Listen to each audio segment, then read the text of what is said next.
Hello everyone, welcome to Galaxy classes and defence academy रिंगस। NCERT science की 11वीं series में आप सभी बच्चों का हार्दिक स्वागत है। इससे पहले मैंने एनसीईआरटी साइंस की 10 सीरीज कंप्लीट करवा दी हैं, तो आपने अगर उन वीडियो को नहीं देखा है तो आप आई बटन पे भी उन वीडियो से संबंधित विजिट कर सकते हैं।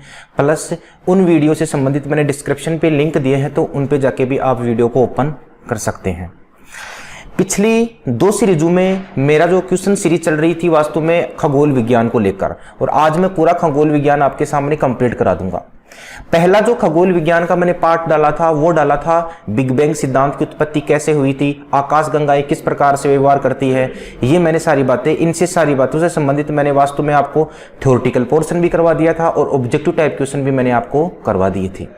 फिर जो सेकंड पार्ट मैंने आपके सामने डाला था उसमें मैंने सूर्य की बनावट, सूर्य की संरचना व पृथ्वी की बनावट व संरचना के बारे में लगभग 30 से 40 एनसीईआरटी के क्वेश्चन डाले थे।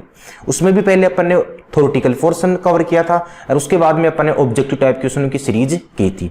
आज उसी का फाइनल पार्ट अपन एस्ट्रोनॉमी का करते हैं और इसका नाम है सौरमंडल के समस्त ग्रह। अर्थात आज जो अपना मुद्दा चलेगा ना वो सौरमंडल के ग्रहों से संबंधित चलेगा। इसमें टोटल अपने को अगर देखा जाए तो अपने को 8 ग्रहों की बात करनी है। एक बुध ग्रह है, एक शुक्र है, एक पृथ्वी है, एक मंगल है, एक बृहस्पति है, एक शनि है, एक अरुण है और एक वरुण है। सबसे पहले अपन एक ग्रह के थ्योरेटिकल पोर्शन को समझते हैं, फिर उससे संबंधित ऑब्जेक्टिव टाइप करते हैं, फिर अपन शुक्र ग्रह के थ्योरेटिकल पोर्शन को समझेंगे, फिर उससे संबंधित अपन ऑब्जेक्टिव टाइप क्वेश्चंस करेंगे। तो इस प्रकार से अपने को इसकी सीरीज कंप्लीट करनी है। तो सबसे पहले मैं तुम्हें ले चलता हूं बुध ग्रह के कक्ष पर। यह मैं आपको ले आया बुध ग्रह के कक्ष पर। यह अपना सूर्य है और यह अपना बुध है। सूर्य के सबसे नजदीक अगर कोई ग्रह है तो वो ग्रह कौन है? बुध है। तो सबसे पहले बुध ग्रह से संबंधित अपन यहां पर इंफॉर्मेशन तैयार करते हैं। सबसे पहला तो क्वेश्चन ये पूछा जाता है कि सौरमंडल का सबसे छोटा ग्रह, एक एक बिंदु को समझते जाना तुम। सौरमंडल का सबसे छोटा ग्रह निम्नलिखित में से कौन सा है? तो आंसर क्या आएगा? बुध ग्रह। दूसरा ऑप्शन क्या पूछता है कि तुमसे यह भी क्वेश्चन पूछा जाता है कि सूर्य के निकटतम कौन सा ग्रह है? सूर्य के सबसे निकटतम कौन सा ग्रह है? तब भी तुम्हारा आंसर क्या आना चाहिए? बुध आना चाहिए। तीसरी इंफॉर्मेशन बिंदु तुम्हें क्या याद करनी है कि वास्तव में क्वेश्चन तुम्हारा यह पूछता है कि चंद्रमा की तरह, ये खूब बार क्वेश्चन रिपीट हुआ है, ठीक है ना। क्वेश्चन यह आया था कि चंद्रमा की तरह दिखने वाला निम्नलिखित में से सौरमंडल का कौन सा ग्रह है? तब भी मेरे दोस्तों आंसर क्या आएगा? बुध ग्रह। अब चौथी बात तुम ध्यान से समझना इस बुध ग्रह से संबंधित, बिल्कुल ध्यान से देखना।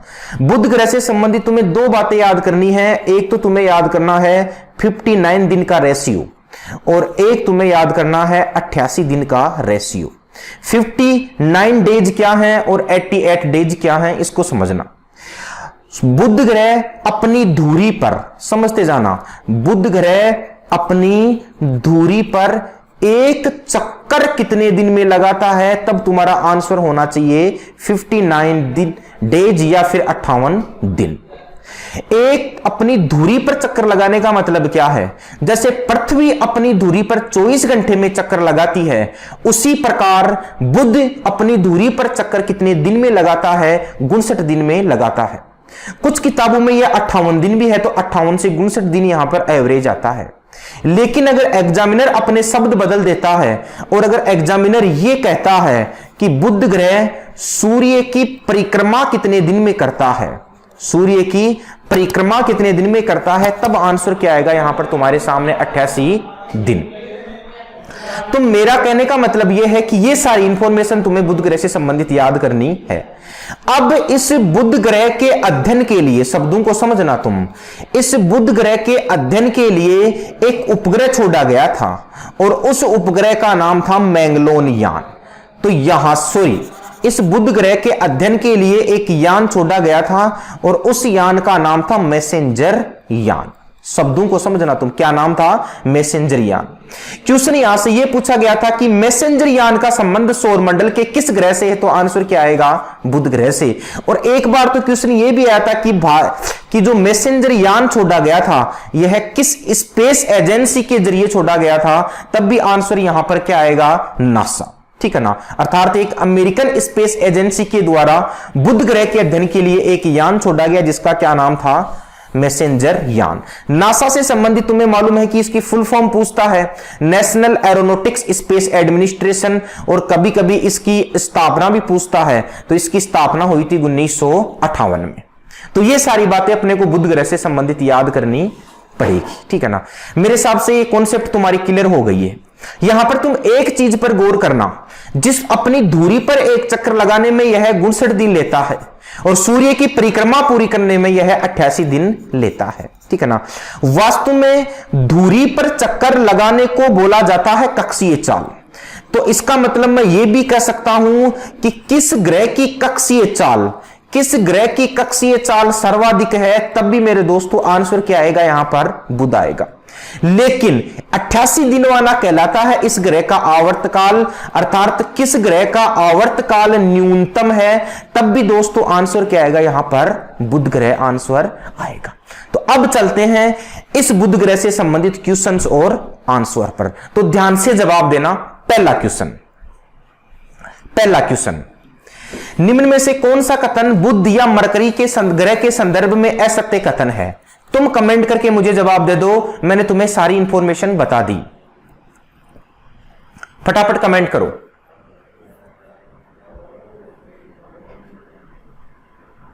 शाबाश, वेरी गुड। इसका मतलब अच्छा आपने थ्योरेटिकल पोर्शन को बढ़िया कवर किया है। यह 88 दिन में अपनी सूर्य की परिक्रमा पूरी करता है, बिल्कुल सही है। अपनी दूरी पर एक चक्कर लगाने में यह 59 दिन लेता है, यह भी बिल्कुल सही है। इस ग्रह के अध्ययन के लिए नासा ने मैंगलोन यान भेजा था? नहीं, इस ग्रह के अध्ययन के लिए नासा ने कोई मैंगलोन यान नहीं भेजा। इस ग्रह के अध्ययन के लिए नासा ने कौन सा यान भेजा था? मैसेंजर यान भेजा था। तो यह इसका राइट आंसर हो जाएगा, अर्थात पहले क्वेश्चन का राइट आंसर है सी। चौथे ऑप्शन पे और चर्चा कर लेते हैं। बुध ग्रह का कोई उपग्रह नहीं है, बात बिल्कुल सही है। दो ऐसे ग्रह हैं, एक का नाम है बुध और एक का नाम है शुक्र। इन दोनों ग्रहों का मेरे दोस्तों वास्तव में कोई भी उपग्रह नहीं है। तो पहले क्वेश्चन का राइट आंसर हो जाएगा सी। बुध नक्षत्र में एक वर्ष में दिनों की संख्या कितनी होती है? कमेंट करके बता दो फटाफट। बुध नक्षत्र में एक वर्ष में दिनों की संख्या कितनी होती है? जैसे पृथ्वी पर दिनों की संख्या एक वर्ष में कितनी होती है? लगभग 365 दिन, क्योंकि यह सूर्य की परिक्रमा 365 दिन में पूरी करती है, ठीक है ना। तो यहां पर बुध ग्रह में लगभग कितनी हो जाएगी? 88 दिन। शाबाश। अगला देखो, किस ग्रह में चंद्रमा की कलाएं होती हैं? यह मैंने तुम्हें बताया है कि बुध जो ग्रह है यह वास्तव में अपने चंद्रमा की तरह दिखती है। तो इसका राइट आंसर हो जाएगा बी। और यहां पर अगर ये बुध अगर ऑप्शन में नहीं आता तो ध्यान रखना, इसको बोला जाता है क्या? मरकरी। अगला क्वेश्चन देखो, निम्नलिखित में से कौन से ग्रहों के चारों ओर घूमने वाले उपग्रह नहीं है? फोर्थ क्वेश्चन बताओ। देखिए, निम्नलिखित में से कौन से ग्रहों के चारों ओर घूमने वाले उपग्रह नहीं है? करीब करीब सभी बच्चों का सही है। दो ऐसे उपग्रह हैं, दो ऐसे ग्रह हैं जिनका वास्तव में कोई भी उपग्रह नहीं है, जिनमें एक ग्रह का नाम है बुध और एक ग्रह का नाम है शुक्र। ये दोनों इंपॉर्टेंट हैं। तो इसका राइट आंसर हो जाएगा बी। सभी बच्चों ने सही आंसर दिया है। अब अपन समझ लेते हैं दूसरे ग्रह के बारे में, जिसका क्या नाम है? शुक्र ग्रह। देखा जाए तो शुक्र ग्रह सूर्य से लगभग दूसरे स्थान पर है। कौन से स्थान पर है? दूसरे स्थान पर है। तो इससे संबंधित अपन इंफॉर्मेशन तैयार करते हैं। एक तो यह ध्यान रखना कि शुक्र ग्रह को बोला जाता है वीनस। क्या बोला जाता है? वीनस। अब इसकी पहली इंफॉर्मेशन यहां पर मैं लिख देता हूं शुक्र ग्रह की क्या है। पहला क्वेश्चन तुमसे यह पूछता है कि पृथ्वी के सबसे, शब्दों को समझना, यहां पर पृथ्वी के सबसे निकटतम बोला कि कौन सा ग्रह है? तो पृथ्वी के सबसे निकटतम ग्रह कौन सा है? शुक्र ग्रह है। दूसरा तुम्हारा एग्जामिनर क्वेश्चन क्या पूछता है कि पृथ्वी के आकार का ग्रह, पृथ्वी के आकार का ग्रह बोला कि कौन सा है? तो पृथ्वी के आकार का ग्रह भी मेरे दोस्तों कौन सा है? शुक्र ग्रह है। और यह पृथ्वी के आकार का होने की वजह से ही इसको साइंटिफिक लैंग्वेज में बोला जाता है सिस्टर प्लेनेट। और या इसी का दूसरा एक और नाम क्या है, ट्विन्स प्लेनेट। तो सिस्टर प्लेनेट और ट्विन्स प्लेनेट या पृथ्वी के आकार का ग्रह किसे बोला जाता है, शुक्र ग्रह को। अगर ये नहीं आए तो कभी कभी शब्द बदलकर वो ये भी लिख देता है कि पृथ्वी की जुड़वा बहन निम्नलिखित में से कौन सी है। तो पृथ्वी की जुड़वा बहन भी मेरे दोस्तों किसे बोला जाता है, शुक्र ग्रह। क्यों? क्योंकि यह आकार और आमाप में वास्तव में अपनी पृथ्वी की तरह ही दिखाई देता है। अगला क्वेश्चन, चौथा, इसकी क्या इंफॉर्मेशन सेट होती है समझना। यहां पर ये जो है ना, ये अपनी परिक्रमा किधर से किधर पूर्व करता है, तो ये अपनी परिक्रमा कंप्लीट करता है पूर्व से पश्चिम की ओर। शब्दों को समझना यहां पर, पूर्व की से पश्चिम की ओर, अर्थात पृथ्वी करती है पश्चिम से पूर्व की ओर और मेरे दोस्तों शुक्र करता है पूर्व से पश्चिम की ओर। इसलिए यह संध्या के समय और भोर के समय चमकता है, इसीलिए इसे कहा जाता है संध्या का तारा। और मेरे दोस्तों इसी का दूसरा नाम है भोर का तारा, संध्या का तारा, और इसे कहा जाता है भोर का तारा। तो संध्या का तारा और भोर का तारा भी किसे कहते हैं, शुक्र ग्रह को। संध्या को बोला जाता है इवनिंग, इसीलिए इसका एक हम कह सकते हैं कि सर इसे इंग्लिश में अपन ने क्या कह दिया, इवनिंग स्टार। और भोर को कहा जाता है मॉर्निंग, इसीलिए हम ये भी कह सकते हैं कि इसे क्या बोला जाएगा, मॉर्निंग स्टार। तो इवनिंग और मॉर्निंग स्टार के नाम से भी कौन जाना जाता है रे, शुक्र ग्रह। तो ये सारी इंफॉर्मेशन अपने को शुक्र ग्रह से संबंधित सेट करनी है। ये जो शुक्र ग्रह है ना, शुक्र ग्रह, इन इंफॉर्मेशन के अलावा भी यहां पर शुक्र ग्रह की कुछ और इंफॉर्मेशन है। तो शुक्र ग्रह की कौन कौन सी और इंफॉर्मेशन है उन पे भी अपन लोग चर्चा कर लेते हैं। समझना यहां पर तुम थोड़ी सी बातें मैं तुम्हें शुक्र ग्रह से संबंधित और समझा देता हूं, फिर अपन क्वेश्चन एंड आंसर इसके देखते हैं। इस शुक्र ग्रह के अध्ययन के लिए 2 यान भेजे गए थे। इसमें जो पहला यान था शुक्र ग्रह के अध्ययन के लिए जिसका नाम था मैंगलोन यान, जिसका क्या नाम था, मैंगलोन यान। और शुक्र ग्रह के अध्ययन के लिए जो दूसरा यान भेजा था ना, उसका नाम था वेनेरा यान। तो यहां पर ये दोनों चीजें इंपॉर्टेंट हैं। क्वेश्चन पूछा था कि मैंगलोर और वेनेरा यान का संबंध सौरमंडल के किस ग्रह से, तो आंसर क्या आएगा यहां पर, शुक्र ग्रह। एक क्वेश्चन ये भी आया था कि यहां पर ये जो शुक्र ग्रह है ना, शुक्र ग्रह, इस शुक्र ग्रह पर सल्फ्यूरिक एसिड जमा है। सल्फ्यूरिक एसिड के यहां पर ध्यान रखना एक बादलों का आवरण है, सल्फ्यूरिक एसिड के यहां पर एक बादलों का आवरण है। और वो जो बादलों का आवरण है ना, ये बादलों का आवरण वास्तव में सूर्य से आने वाली किरणों को बादलों का आवरण क्या कर देता है, परावर्तित कर देता है। और परावर्तित करने की वजह से यह शुक्र ग्रह चमकता है। इसीलिए एक क्वेश्चन यहां पर एग्जामिनर ये भी उठाता है कि जो सौरमंडल है ना, सौरमंडल, इस सौरमंडल का सबसे चमकीला ग्रह निम्नलिखित में से कौन सा है, तब भी आंसर क्या आता है, यहां पर शुक्र ग्रह ही आता है। एक चीज का और ध्यान रखना, सौरमंडल के ऐसा ग्रह है जिस पर सबसे ज्यादा CO2 पाई जाती है। तो इस पर कितनी CO2 पाई जाती है, 95%। इसीलिए सौरमंडल का सबसे गर्म ग्रह भी कौन सा हो गया रे, शुक्र ग्रह हो गया। एग्जामिनर ने कोई ये नहीं पूछा कि वास्तव में सौरमंडल का गर्म ग्रह कौन सा है। एग्जामिनर ने तो RRB NTPC में यह पूछा था कि सबसे गर्म ग्रह शुक्र ग्रह है, इसका प्रमुख कारण क्या है। तो प्रमुख कारण कौन सी गैस होती है, CO। किसी भी ग्रह के गर्म करने के लिए केवल और केवल CO2 ही जिम्मेदार है। जैसे पृथ्वी पर भी जो CO2 बढ़ती है ना, जिसे अपन क्या कहते हैं, ग्लोबल वार्मिंग। तो चाहे पृथ्वी हो या चाहे सौरमंडल का कोई सा भी ग्रह हो, उसके लिए जिम्मेदार केवल और केवल कौन है, CO2।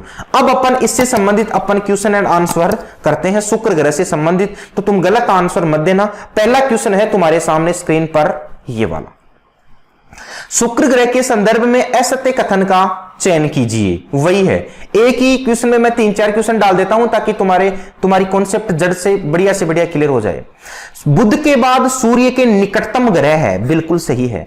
यह भी बुध की भांति पश्चिम से पूर्व में घूर्णन करता है, नहीं सर, ये तो वास्तव में किधर से किधर घूर्णन करता है, पूर्व से पश्चिम की ओर, ठीक है ना। पूर्व से पश्चिम की ओर घूर्णन करने वाले ग्रह 2 हैं, जिनमें एक तैयार हो गया, कौन, शुक्र। तो अपने को आंसर तो इसका क्या मिल गया रे, भी। तीसरे ऑप्शन पे और चर्चा कर लेते हैं। शुक्र ग्रह के वायुमंडल में 97% CO2 भरी है, यह भी तो सही है।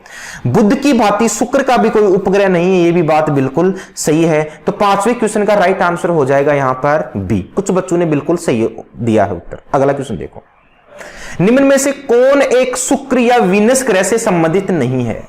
इसका कमेंट करके मुझे तुम आंसर बताओ। छठवें का आंसर सही आना चाहिए। थ्योरेटिकल पोर्शन कंप्लीट करवा दिया मैंने बढ़िया तरीके से, गलत नहीं होना चाहिए आंसर। कौन शुक्र ग्रह से संबंधित नहीं है? ध्यान देना यहां पर शुक्र ग्रह की बात की है तो गर्म ग्रह तो शुक्र ग्रह को ही कहते हैं। क्यों कहते हैं? क्योंकि किसकी मात्रा ज्यादा है? CO2 की मात्रा है, ठीक है ना। लाल ग्रह शुक्र ग्रह को नहीं कहते सर, लाल ग्रह तो वास्तव में मंगल ग्रह को कहते हैं, और संध्या और भोर का तारा भी इसे ही कहते हैं, सबसे चमकीला ग्रह भी इसे ही कहते हैं। तो छठवें का राइट आंसर हो जाएगा बी। कुछ बच्चों ने सही दिया था, कुछ बच्चों ने गलत उत्तर दे दिया था, लेकिन कोई दिक्कत नहीं। अगला क्वेश्चन देखो, मध्य यात्री सूर्य का क्या अर्थ है? बहुत इंपॉर्टेंट क्वेश्चन है, तुम बताओ। देखिए, मध्य यात्री सूर्य का क्या अर्थ है?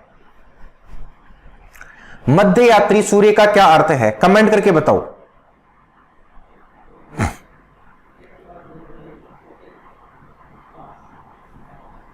मध्य यात्री सूर्य का क्या अर्थ है? समझना यहां पर मध्य यात्री सूर्य का क्या अर्थ है, ठीक है ना। कुछ ऐसे देश हैं जिनमें पृथ्वी के अक्षीय झुकाव के कारण रात्रि में भी, समझना यहां पर, रात्रि में भी सूर्य दिखाई देता है। क्या दिखाई देता है? सूर्य दिखाई देता है। और रात्रि में भी सूर्य का दिखाई देना ही कौन सी घटना कहलाती है? मध्य यात्री घटना कहलाती है, ठीक है ना। मध्य रात्रि घटना कहलाती है। और रात्रि में सूर्य दिखाई देने के लिए सबसे जो फेमस शहर है ना, वो फेमस शहर कौन है? नॉर्वे है। इसीलिए मेरे दोस्तों नॉर्वे को कहा जाता है मध्य यात्री सूर्य का देश। मध्य यात्री सूर्य का देश भी किसे कहते हैं? नॉर्वे को। और इसका केवल एक ही कारण है कि सूर्य का ध्रुवीय वर्त पर देरी तक चमकना। तो ध्रुवीय वर्त वाले जो भी देश है ना, उसमें मध्य यात्री को वास्तव में, मध्य यात्री में भी सूर्य दिखाई देता है। इसके अलावा इसमें एक कनाडा भी आता है, और यूरोप के कुछ अन्य देश और अमेरिका के भी एक आध इसमें आते हैं, ठीक है ना। अगला देखो, सौरमंडल का सबसे गर्म ग्रह शुक्र है। ऐसा इसलिए है क्योंकि, कारण क्या है? शुक्र ग्रह तो चलो सबसे गर्म ग्रह है, लेकिन इसका कारण क्या है?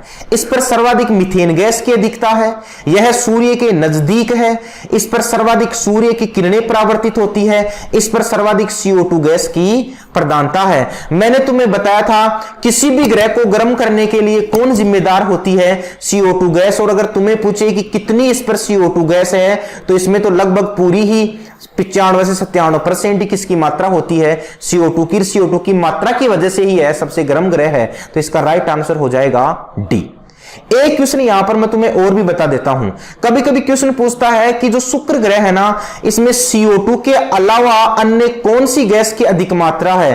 तो CO2 के अलावा अन्य कौन सी गैस की मात्रा है? 2.5% के यहां पर कौन सी गैस पाई जाती है? नाइट्रोजन। तो यह भी क्वेश्चन आया हुआ है, तुम ध्यान देना इधर। निम्न में से किस यान का संबंध शुक्र या वीनस से है? बताओ। थ्योरेटिकल पोर्शन में मैंने तुम्हें बताया था स्पेशल कि शुक्र ग्रह से संबंधित कौन सा यान है? कमेंट करके बताओ।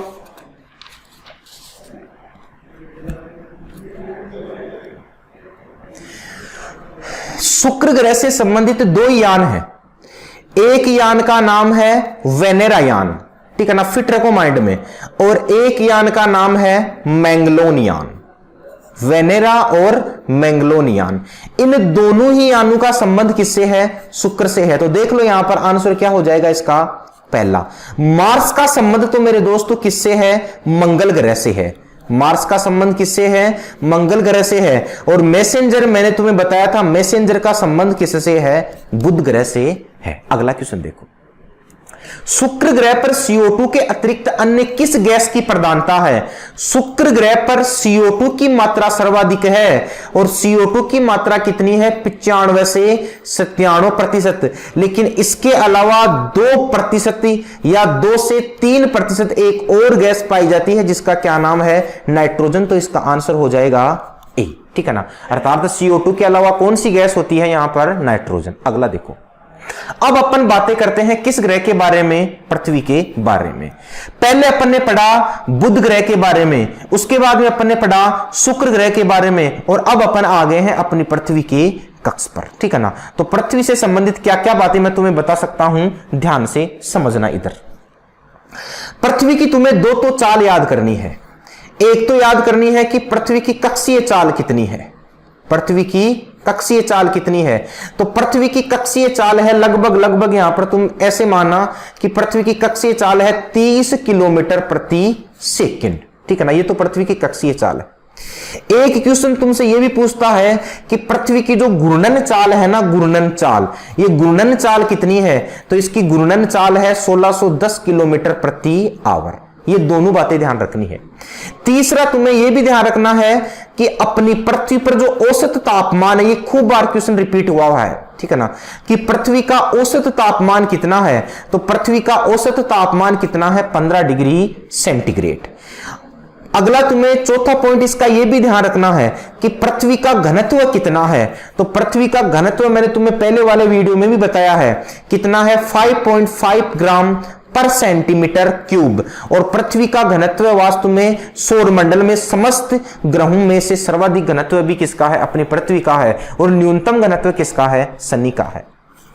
इसके बाद में कभी कभी एग्जामिनर तुमसे यह भी पूछता है कि जो पृथ्वी है ना, पृथ्वी, इसका औसत द्रव्यमान कितना है, ठीक है ना। तो पृथ्वी का औसत द्रव्यमान भी तुम्हें दिमाग में फिट करना है। 5.976 into 10 to the power 24 kilogram, क्योंकि द्रव्यमान का मापक क्या है? किलोग्राम। तो ये सारी बातें तुम्हें पृथ्वी से संबंधित इंपॉर्टेंट है जो बतानी है। बाकी त्रिज्या तुम्हें ध्यान है कि 1600 किलोमीटर की इसमें त्रिज्या होती है। एक चीज का तुम और ध्यान रखना, पृथ्वी का जो औसत व्यास है ये बहुत इंपॉर्टेंट है। पृथ्वी का जो औसत व्यास है ना, ये औसत व्यास है 12,740 किलोमीटर, ठीक है ना। ये औसत व्यास कितना है? 12,740 किलोमीटर। और अगर तुम्हें पूछे कि विषुवत रेखीय व्यास कितना है, विषुवत रेखीय व्यास, ठीक है ना, तो विषुवत रेखीय व्यास की अगर बात करें तो थोड़ा सा बढ़ जाता है, तो इसका विषुवत रेखीय व्यास आ जाता है 12,756। और अगर तुम्हें पूछे कि ध्रुव पर व्यास कितना है, किस पर व्यास पूछ लेता है कभी कभी? ध्रुव पर व्यास। तो ध्रुव पर यहां पर मेरे दोस्तों व्यास हो जाएगा 12,714। इसीलिए यहां पर औसत कितना बताया जाता है? 12,740। कॉन्सेप्ट को समझना तुम। विषुवत रेखा से ध्रुव की ओर जाने पर क्वेश्चन आता है कि विषुवत रेखा से ध्रुव की ओर जाने पर व्यास बढ़ता है, घटता है, कोई परिवर्तन नहीं होता। तो ध्यान रखना, ध्रुव की ओर जाने पर व्यास घटता है और ध्रुव से विषुवत रेखा की ओर जाने पर व्यास बढ़ता है। तो ये सारी बातें अपने को पृथ्वी से संबंधित हैं। तो अब चलते हैं पृथ्वी से संबंधित अपन क्वेश्चंस पर। ये मैंने एक इमेज तुम्हारे सामने और ड्रॉ की है, ध्यान से समझना इसको तुम। ये सूर्य है, ये अपना सूर्य है और सूर्य के चारों ओर चक्कर कौन लगा रही है? पृथ्वी। क्वेश्चन तुम्हारा इस प्रकार से आया था कि पृथ्वी की परिभ्रमण चाल बढ़ती कब है? तब बढ़ती है जब सूर्य के नजदीक होती है, या तब बढ़ती है जब सूर्य से दूर चली जाती है, या फिर समान रहती है, या इनमें से कोई नहीं। इस प्रकार यहां पर ऑप्शन सेट किए थे। तो देखो, दूर चली जाती है तब परिभ्रमण काल कम हो रहा है और सूर्य के नजदीक आने पर परिभ्रमण काल बढ़ रहा है। तो मेरे हिसाब से अब तुम गलत नहीं करोगे कि जैसे जैसे पृथ्वी सूर्य के नजदीक आती है तो परिभ्रमण काल में भी वास्तव में वृद्धि होती है। यह तुम्हारा कॉन्सेप्ट समझ में आना चाहिए। अब यहां पर ध्यान देना, अपनी पृथ्वी का भी एक उपग्रह है और अपनी पृथ्वी का जो उपग्रह है ना, उस उपग्रह का क्या नाम है? चंद्रमा। और चंद्रमा ध्यान रखना खुद के प्रकाश से नहीं चमकता, चंद्रमा तो वास्तव में सूर्य के प्रकाश से चमकता है। इसीलिए चंद्रमा को बोला जाता है कि किस प्रकार का पिंड है? पृथ्वी अदीप्त पिंड है। वो तुमसे क्वेश्चन पूछेगा कि पृथ्वी के नजदीकी खगोलीय पिंड कौन सा है, अलग अलग ऑप्शन देगा, लेकिन ध्यान रखना पृथ्वी के नजदीकी खगोलीय पिंड कौन सा आ जाएगा, चंद्रमा आ जाएगा। तो चलते हैं क्वेश्चंस पर। पृथ्वी का विषुवत रेखीय व्यास कितना है, फटाफट कमेंट करके बता दो। पृथ्वी का विषुवत रेखीय व्यास लगभग कितना है, अभी मैंने तुम्हें बताया। पृथ्वी का विषुवत रेखीय व्यास कितना है भाई, विषुवत रेखीय व्यास कितना बताया मैंने, 12,756। और अगर तुम्हें पूछे कि पृथ्वी का ध्रुव पर व्यास, तो ध्रुव पर व्यास 12,714। और अगर तुम्हें पूछे कि पृथ्वी का औसत व्यास, तो औसत व्यास यहां पर क्या करोगे, 12,740। अगला देखो, पृथ्वी को उसके काल्पनिक अक्ष पर घूमने को क्या कहते हैं, काल्पनिक अक्ष पर घूमने को कहते हैं घूर्णन। क्या कहते हैं, घूर्णन। और सूर्य के चारों ओर जो चक्कर लगाती है ना, सूर्य के चारों ओर, ठीक है ना, किसके चारों ओर, सूर्य के चारों ओर। तो सूर्य के चारों ओर चक्कर लगाने को उसे बोला जाता है परिभ्रमण काल। तो इसका राइट आंसर हो जाएगा डी। सूर्य सदैव पूर्व में निकलता है क्योंकि, फटाफट कमेंट करो, इजी क्वेश्चन लिया है। सूर्य सदैव पूर्व में निकलता है क्योंकि, फटाफट कमेंट करो।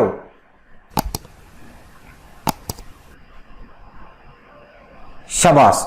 पूर्व में निकलने का एक ही कारण है, क्योंकि पृथ्वी पश्चिम से पूर्व की ओर घूमती है, और इसी अक्षीय घुमाव की वजह से अपने को सूर्य जो है ना किधर से निकलता हुआ दिखाई देता है, पूर्व में निकलता हुआ दिखाई देता है। अगला क्वेश्चन देखो, सूर्य के चारों ओर पृथ्वी की परिभ्रमण चाल बताओ। मैंने तुम्हें अभी बताया इसको, ठीक है ना। परिभ्रमण चाल वर्ष भर एक समान रहती है। अधिकतम होती है जब पृथ्वी सूर्य के निकटतम होती है, अधिकतम होती है जब पृथ्वी सूर्य से अधिकतम दूरी पर होती है, न्यूनतम होती है जब पृथ्वी सूर्य के निकटतम होती है। बताओ कमेंट करके, बोलो, कमेंट करो फटाफट। शाबाश, ठीक है ना, सही बता रहे हो, मैंने तुम्हें बता दिया था। अधिकतम तब होती है जब ये किसके नजदीक आ जाए, सूर्य के नजदीक आ जाए, ठीक है ना। तो इसका राइट आंसर हो जाएगा बी। थ्योरेटिकल पोर्शन में मैंने तुम्हें बता दिया था एक वीडियो के जरिए से। पृथ्वी के सबसे निकटतम खगोलीय पिंड है, कमेंट करो, बढ़िया क्वेश्चन है। पृथ्वी के सबसे निकटतम खगोलीय पिंड है भाई, यहां पर किसके बारे में एग्जामिनर ने पूछा है, खगोलीय पिंड के बारे में। खगोलीय पिंड वही होता है जिसमें स्वयं का प्रकाश नहीं होता, ठीक है ना। और स्वयं का प्रकाश जिनमें होता है ना, वो तारे कहलाते हैं। तो प्रोक्सिमा सेंचुरी तो एक प्रकार का तारा है, तारे में तो स्वयं का प्रकाश होता है, तो पहला ऑप्शन तो कट जाएगा। सूर्य भी सर एक प्रकार का तारा है, तो तारे में तो स्वयं का प्रकाश होता है, तो ये भी यहां पर कट जाएगा। अब अपने सामने दो ऑप्शन है, एक ऑप्शन चंद्रमा है और एक ऑप्शन शुक्र है। तो इन दोनों में से पृथ्वी के निकटतम कौन है, चंद्रमा। तो पृथ्वी के निकटतम यहां पर खगोलीय पिंड कौन सा आ जाएगा रे, चंद्रमा। शुक्र नहीं कर सकते सर, शुक्र तो पृथ्वी के नजदीकी ग्रह है, लेकिन है तो वास्तव में चंद्रमा से दूर ही, ठीक है ना। और चंद्रमा से अगर पृथ्वी की औसत दूरी पूछेगा तो तुम्हारा आंसर क्या आना चाहिए, 3,84,400। निम्न में से कौन सा कथन पृथ्वी ग्रह के दृष्टिकोण से सही है, कमेंट करो। देखिए, पृथ्वी ग्रह के दृष्टिकोण से सही है। सूर्य से पृथ्वी की औसत दूरी 14.96, ये पॉइंट है सॉरी, यहां पर बिल्कुल सही है। निकटतम दूरी 14.70, अधिकतम दूरी 15.20, और चौथा ऑप्शन है उपरोक्त सभी सही है। तो सारी तो बातें सही हैं। निकटतम दूरी कितनी है, 14.96, सॉरी औसत दूरी 14.96, 15 करोड़ किलोमीटर भी कुछ किताबें लिखती हैं। निकटतम दूरी कितनी है, 14.70, और सूर्य से अधिकतम दूरी कितनी है, 15.20। तो यहां पर राइट आंसर हो जाएगा डी, उपरोक्त सभी सही है। सूर्य से पृथ्वी की निकटतम दूरी कहलाती है, बताओ, देखिए कमेंट करके बताओ। सूर्य से पृथ्वी की निकटतम दूरी कहलाती है, ध्यान देना यहां पर। निकटतम दूरी के दो ही नाम हैं। एक नाम आपने सुना होगा, निकटतम दूरी को क्या कहते हैं, उपसौर। और उपसौर को ही वास्तव में भौतिक भूगोल में एक अन्य शब्द के नाम से भी जाना जाता है, और उस अन्य शब्द का क्या नाम है, पेरीहेलियन। अर्थात में उपसौर और पेरीहेलियन, ये दोनों बातें दोनों बातों का संबंध केवल और केवल पृथ्वी से किस दूरी पर है, निकटतम दूरी से है। तो यहां पर पेरीहेलियन और उपसौर सही आ जाएगा, तो यहां पर इसका राइट आंसर हो जाएगा बी, 2 और 3 सही है। इसको तुम यूं समझना, ध्यान से समझना, मैं तुम्हें समझाता हूं। ये सूर्य है, ये अपना सूर्य है, सूर्य से एक दूरी ये है और सूर्य से एक दूरी यहां पर ये है। ये जो है ना, ये वाली दूरी है सूर्य से अधिकतम दूरी, सूर्य से पृथ्वी की अधिकतम दूरी।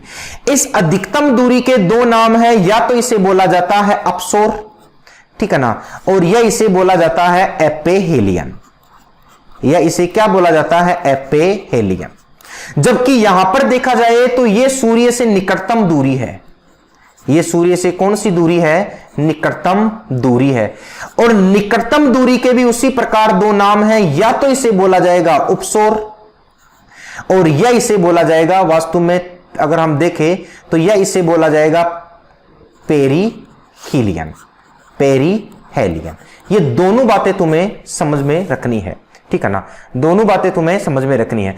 अधिकतम दूरी को अपसौर और एपेहेलियन बोला जाएगा। और आपको मालूम है कि अधिकतम दूरी आती कब है भाई, अपसौर की स्थिति आती कब है, बताओ देखिए कमेंट करके, अधिकतम दूरी आती कब है, बोलो। चलो पहले एक क्वेश्चन करो, फिर देखते हैं अधिकतम दूरी कब आती है। सूर्य से पृथ्वी की अधिकतम दूरी क्या कहलाती है, अब तो इसे बता दो। अधिकतम दूरी को या तो क्या बोलोगे, एपेहेलियन, या क्या बोलोगे, अपसौर। तो यहां पर 1 और 4 सही है, इसका राइट आंसर क्या हो जाएगा, सी हो जाएगा, 1 और 4 सही है भाई। 2 और 3 तो पहले में निकटतम दूरी को कहते हैं, तो अधिकतम दूरी को एपेहेलियन और अपसौर। सूर्य की परिक्रमा के दौरान पृथ्वी सूर्य की अधिकतम दूरी किस महीने में होती है, पृथ्वी सूर्य के अधिकतम दूरी पर किस महीने में होती है, बताओ देखिए, अधिकतम दूरी किस महीने में होती है। अरे भाई अधिकतम दूरी तो पूछी है, अधिकतम दूरी तो पूछी है, तो अधिकतम का मतलब इसने किसकी बात की है, अपसौर। तो अपसौर आता है कब, 4 जुलाई को, तो आंसर क्या हो जाएगा, बी हो जाएगा। उपसौर या पेरीहेलियन की स्थिति कब आती है, तो पेरीहेलियन की स्थिति कब आती है, जनवरी में। और कौन सी जनवरी को आती है, 3 जनवरी को। तो इसका राइट आंसर क्या हो जाएगा, बी। अगला देखो, अब अपन बात करते हैं चौथे ग्रह के बारे में, जिसका क्या नाम है, मंगल ग्रह। मंगल ग्रह के बगल में मैंने लिखा है लाल ग्रह। तो यहां से क्वेश्चन ये भी उठता है कि सौरमंडल का कौन सा जो ग्रह है, सौरमंडल का कौन सा ग्रह लाल ग्रह होता है। तो लाल ग्रह कौन होता है, मंगल ग्रह। और यहां पर लाल ग्रह किसकी अधिकता की वजह से होता है, आयरन की अधिकता की वजह से। तो एक तो क्वेश्चन यहां पर यह बनता है कि मंगल के लाल होने के पीछे निम्नलिखित में से किस धातु का हाथ है, तो यहां पर कर देना तुम आयरन। इसके अलावा यहां पर क्या क्या इंफॉर्मेशन मंगल ग्रह से संबंधित तुम्हें याद करनी है। मंगल ग्रह को लाल ग्रह अपन ने देख लिया कि मंगल को लाल ग्रह क्यों कहते हैं। पहला यहां पर क्या है, पहला तो क्वेश्चन ये पूछी जाती है कि सौरमंडल का कौन सा ऐसा ग्रह है जिस पर जीवन की संभावनाएं व्यक्त की गई है, जिस पर जीवन की संभावनाएं व्यक्त की गई है। तो आंसर क्या होना चाहिए, मंगल या लाल ग्रह। और जीवन की संभावनाएं क्यों व्यक्त की गई है, तो इसका एक ही कारण है, किसकी उपस्थिति की वजह से, पानी की उपस्थिति की वजह से, पानी की उपस्थिति के कारण, पानी की उपस्थिति के कारण यहां पर जीवन की संभावनाएं व्यक्त की जाती है। किस ग्रह पर, मंगल ग्रह पर। एक इसे लाल ग्रह कहते हैं, जो अपन ने यहां पर देख लिया, ठीक है ना। अब इस मंगल जो ग्रह है ना, इस मंगल ग्रह के 2 उपग्रह हैं। इस मंगल ग्रह के कितने उपग्रह हैं, 2 उपग्रह हैं। एक उपग्रह का नाम है यहां पर फिबोस और दूसरे उपग्रह का नाम है यहां पर डिमोस। तो यहां से क्वेश्चन यह भी पूछा जाता है कि फिबोस और डिमोस का संबंध सौरमंडल के किस ग्रह से है। तो यहां पर आंसर क्या आना चाहिए, यहां पर मंगल ग्रह। अब डिमोस से संबंधित ये एक क्वेश्चन और आता है, क्या आता है, ये जो डिमोस है ना, डिमोस, ये डिमोस ही वास्तव में कोई मंगल का नहीं, सौरमंडल का सबसे छोटा उपग्रह है। सौरमंडल का सबसे छोटा क्या है, उपग्रह है। तो वैज्ञानिकों के अनुसार सौरमंडल का सबसे छोटा उपग्रह भी कौन सा है, डिमोस है। अर्थात किसका उपग्रह है ये, मंगल ग्रह का। वो तो तुम्हें कैसे भी पूछ ले, किस प्रकार से भी पूछा जा सकता है।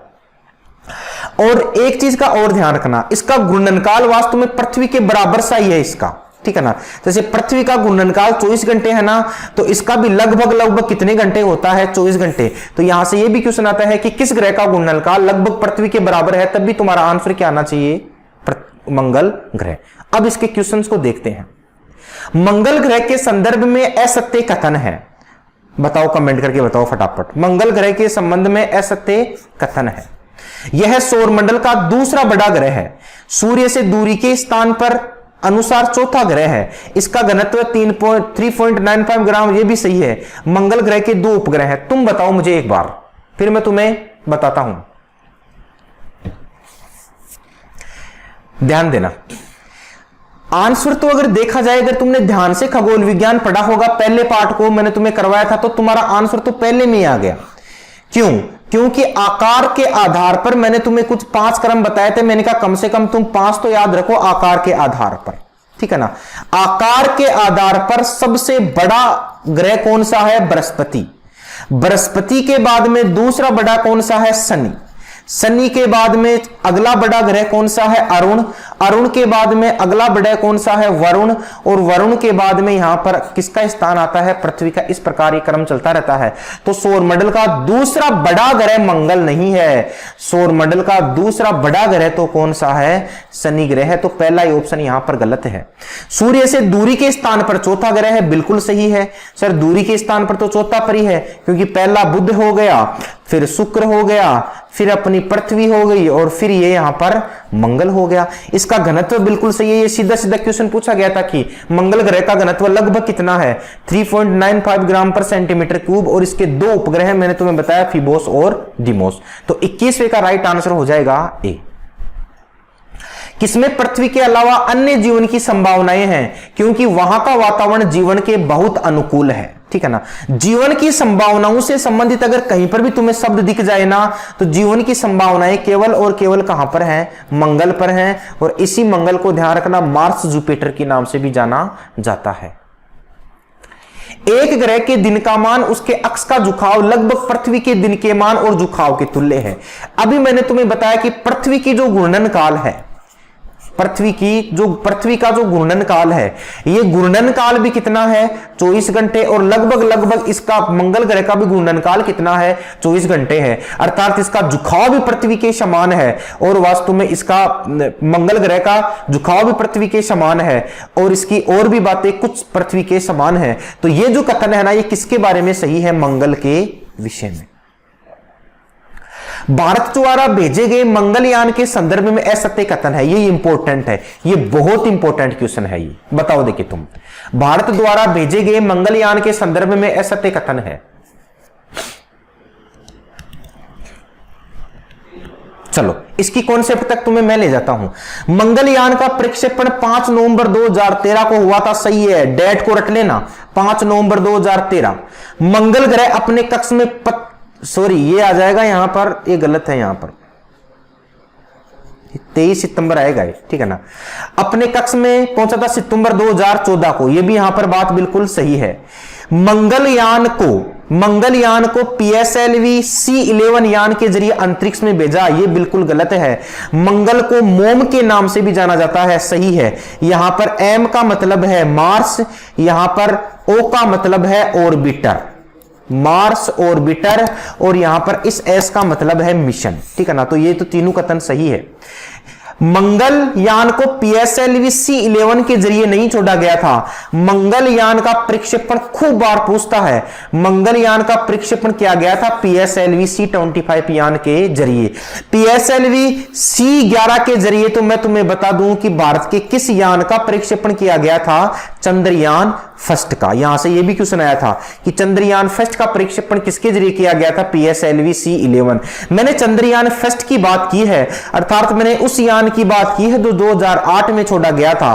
तुम वर्तमान स्थितियों को मत जोड़ना, क्योंकि यहां पर मैंने चंद्रयान सेकंड की बात नहीं की है, क्योंकि चंद्रयान सेकंड को तो आपको मालूम है, आपने सबने पढ़ा होगा कि GSLV Mark 3 के जरिए इसको तो छोड़ा गया था, ठीक है ना। तो इसका राइट आंसर हो जाएगा सी।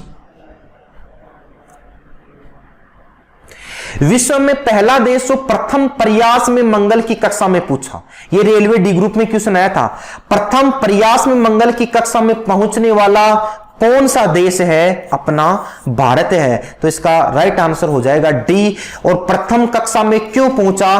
क्योंकि भारत को अगर कोई किसी यान पर सर्वाधिक विश्वास है तो वह किस यान पर है?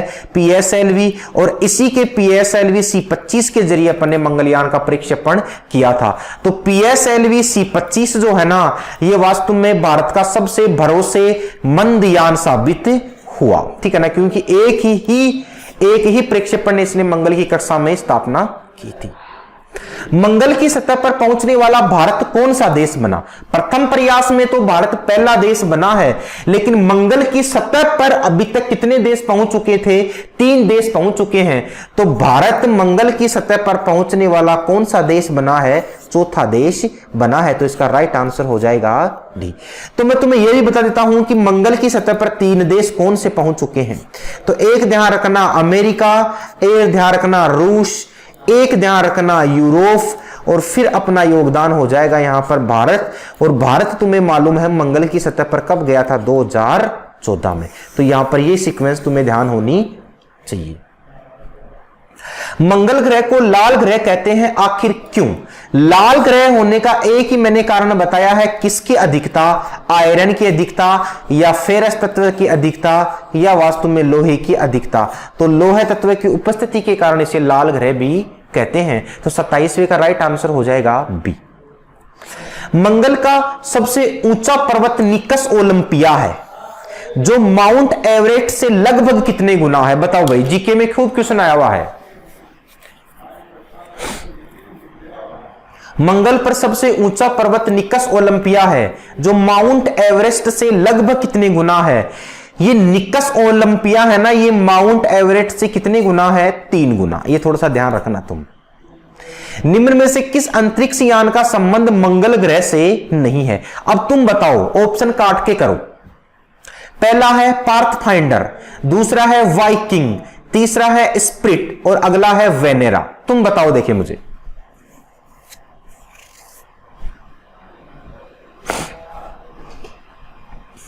बताओ भाई पार्थ, यहां पर देखो ना तुम डी ऑप्शन पर, क्योंकि वेनेरा यान का संबंध मैंने तुम्हें पहले बता दिया कि वेनेरा यान का संबंध तो किससे है? शुक्र ग्रह से है, ठीक है ना।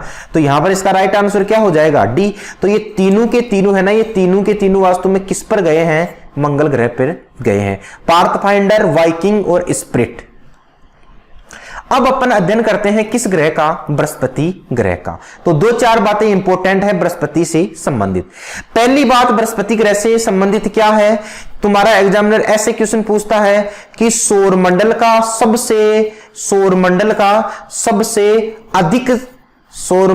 सबसे अधिक द्रव्यमान वाला ग्रह, सौरमंडल का सबसे अधिक द्रव्यमान वाला ग्रह निम्नलिखित में से कौन सा है? तो आंसर क्या आ जाएगा यहां पर? बृहस्पति। और सबसे बड़ा ग्रह तो अपन ने याद है कि सबसे बड़ा ग्रह तो ये है ही। अब इस बृहस्पति के अध्ययन के लिए नासा ने एक मिशन की शुरुआत की थी। उस मिशन का नाम था जूनो मिशन। तो इस जूनो मिशन की शुरुआत किस अंतरिक्ष एजेंसी ने की थी? नासा ने। और किसके अध्ययन के लिए की थी? बृहस्पति ग्रह से के अध्ययन के लिए की थी। अब तीसरा क्वेश्चन क्या पूछा जाता है कि बृहस्पति पर एक लाल धब्बा है, बृहस्पति पर एक लाल धब्बा है, तो इस लाल धब्बा जो है ना, ये किसका सूचक होता है? तो बृहस्पति पर लाल धब्बा होता है अशांत बादलों का सूचक। ये क्वेश्चन कई बार आया हुआ है, अशांत बादलों का सूचक। अशांत बादल होते हैं ना, वो लाल दिखाई देते हैं, और धब्बेनुमा संरचना बनने की वजह से उन्हें लाल धब्बे के नाम से जाना जाता है, ठीक है ना। अब देखो इससे संबंधित क्वेश्चन।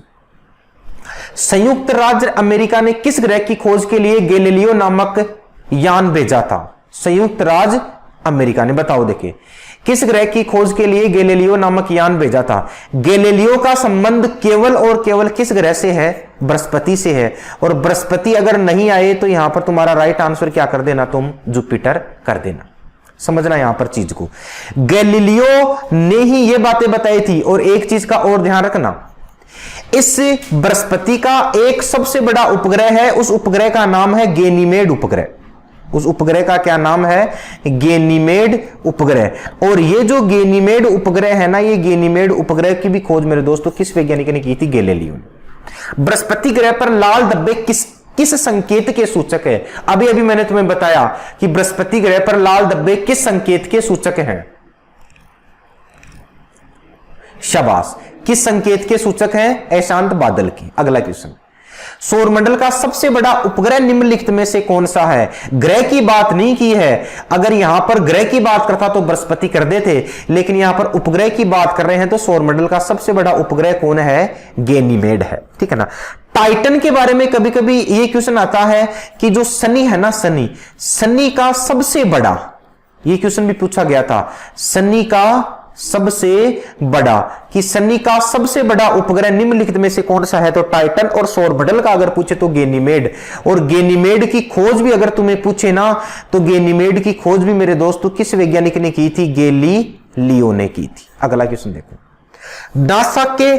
नासा के किससे संबंधित मिशन का नाम जूनो है? तो जूनो मिशन का संबंध मैंने तुम्हें बताया था केवल और केवल किससे है? बृहस्पति से। बृहस्पति के अध्ययन के लिए नासा ने एक मिशन शुरू किया था जिसका क्या नाम था? Juno mission. तो जूनो मिशन बृहस्पति, याद रखना, भूलना मत कभी।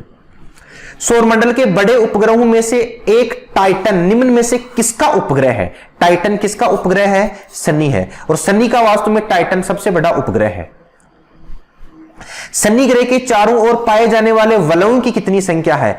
इस प्रकार से ये जैसे शनि ग्रह है और इसके चारों ओर जो रिंग पाई जाती है ना, रिंग, ठीक है ना, उन रिंगों की कितनी संख्या है? 10 है। शनि ग्रह का सबसे बड़ा उपग्रह है, अभी मैंने तुम्हें बताया कि शनि ग्रह का सबसे बड़ा उपग्रह कौन सा है? टाइटन। ध्यान रखना, यहां पर टाइटन इंपॉर्टेंट है। मैं तुम्हें एक चीज और बता देता हूं, इस टाइटन के अध्ययन के लिए एक यान छोड़ा गया था नासा ने जिसका नाम था कैसिनी यान। जिसका क्या नाम था? कैसिनी यान। तो कैसिनी अंतरिक्ष यान का संबंध किस ग्रह से है? किस उपग्रह से है? टाइटन से।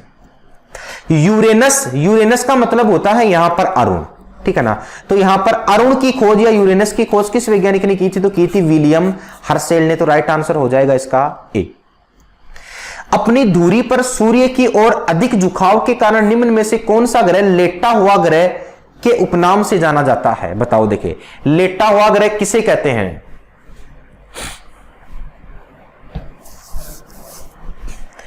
अरे लेटा हुआ ग्रह किसे कहते हैं? लेटा हुआ ग्रह कहते हैं अरुण को, ठीक है ना। और अरुण नहीं तो यहां पर अपन ने इसे क्या बोल दिया? यूरेनस, ठीक है ना। इसे इंग्लिश में क्या कह दिया अपन ने? यूरेनस। अगला देखो, यूरेनस सूर्य के चारों ओर एक चक्कर कितने वर्षों में लगाता है? यह क्वेश्चन पूछा गया था, ठीक है ना। यह क्वेश्चन आरआरबी एनटीपीसी में पूछा गया था। यूरेनस कितने वर्षों में चक्कर लगाता है? 84 वर्ष में, ठीक है ना। यूरेनस का मतलब क्या है यहां पर? अरुण। अगला देखो, किस गैस की उपस्थिति के कारण वरुण ग्रह हरे रंग का दिखाई देता है? बताओ। देखिए, शाबाश, किस गैस की उपस्थिति के कारण दिखाई देता है? मीथेन की उपस्थिति के कारण। किसने सबसे पहले पृथ्वी की परिधि को मापा? पृथ्वी की परिधि को मापने वाला कौन था? कमेंट करके बताओ। देखे,